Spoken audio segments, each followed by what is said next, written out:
I died so many times in the demo of Cult of the Lambs, and there's one really bad thing about it. Every time I died, I had to restart the demo.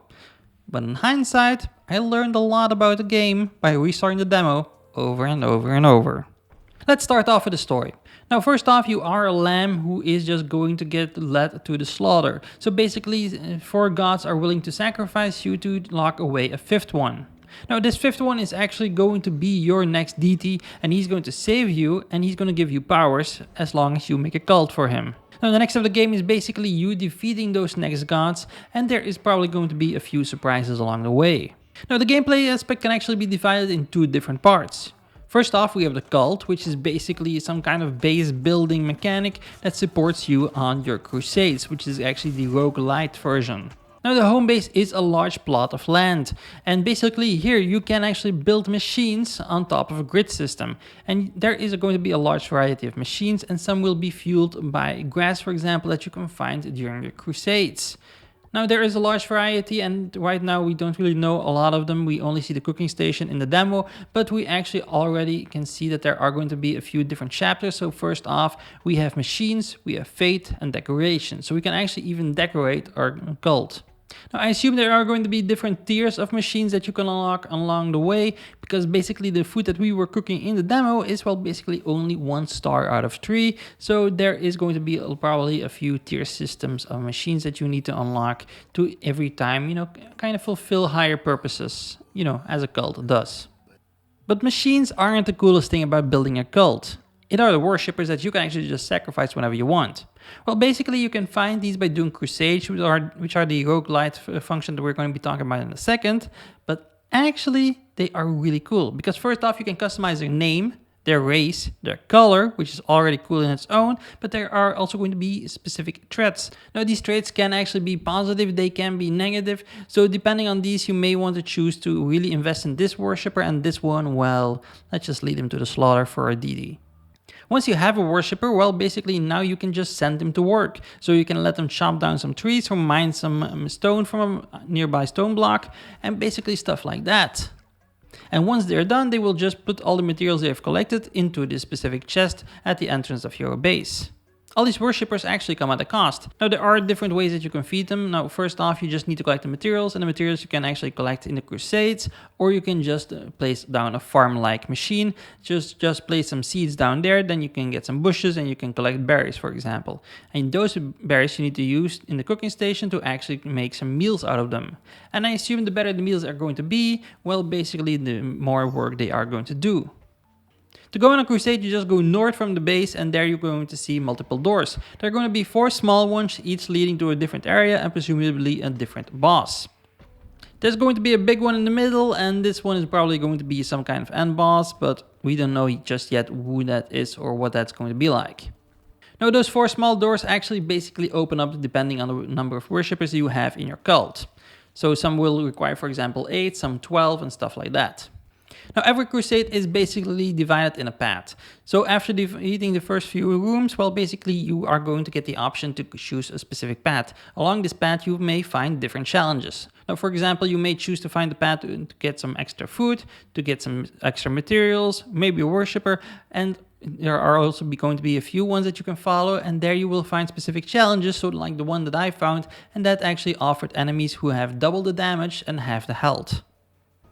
At the start of the crusade, you can choose to use 2 different items. Now, first off, you have a weapon, which is basically a variety of weapons based on speed and strength. For example, axes, daggers, and swords and stuff like that. And on the other hand, you have the curse. Now, the curses are hugely powerful. They are incredibly. They can really make the difference in your run.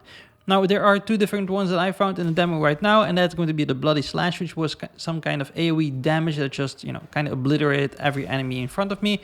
And there was also going to be the Poison Splash. So basically, you would just leave a pool of poison, and then you could just guide some enemies through that, and I used that to kill the very first boss.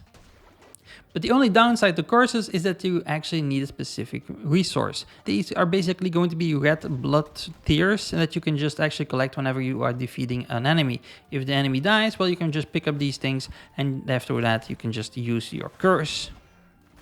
And you're also going to get 3 hearts. Well, these 3 hearts are basically going to be your health pool, and most enemies in the first rooms, they actually only, damage for about 1/2 heart. But honestly, you go through these really quickly. Luckily, whenever you clear a room, you actually are going to get a chest, and if you open the chest, there is a chance that you will get a heart, but you will definitely always get some coins. Now, I also really recommend that you kind of destroy all shrubs because, well, basically you are going to get some grass materials and maybe some other stuff in the end game.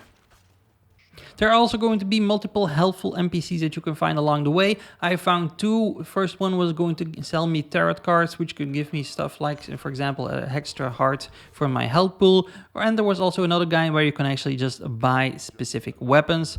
Often these were going to be upgraded compared to the one that I already had. So yeah, this was always helpful for me. Now, Cult of the Lamb's combat feels really good, but there is one thing I really need to mention. So whenever you enter a room, there are going to be a lot of mobs attacking you at once. And each of them are going to be attacking you, and you need to actually press dodge at the very same time, unless you are at a completely different side. The monsters really have a very long range of attack, and they can just rush forward, and sometimes when they're all attacking you at once, you actually really want to just cut them down as quickly as possible. But honestly, with just a small health pool and them having auto attack and just always hitting you unless you are dodging, well, it kind of makes it really difficult. So you kind of really need to turn that knob in your head and just say, I need to dodge first and attack after. Now, the poison pool curse actually saved me on the end boss of the demo, which was really great because, well, honestly, my health was very low and my skill level as well. Once I defeated him, I actually got a worshipper and I got to choose out of some materials. Then afterwards you can just move on, and then you think, now I'm going to be able to fight the real god, the next god. But actually, once again, he's locked away behind the door. And I think you can only open this door when you actually defeat 4 mini bosses. So maybe every time you want to defeat a god in a specific zone, you actually first need to kill 4 mini bosses to open his second door to him. But that is basically the demo for Cult of the Lamb, really easily summarized. That's everything we know.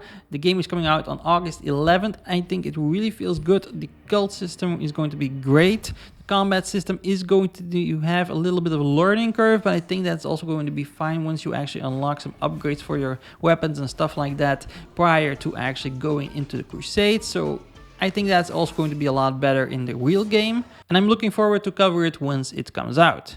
Next up, I actually want to talk about a different game, and it's going to be Plucky Square. You can just check that video out right here, but don't click on it just yet. Be sure to subscribe to stay up to date on all guides that I will publish for Cult of the Lamb. Thanks for watching, and I'll see you over there.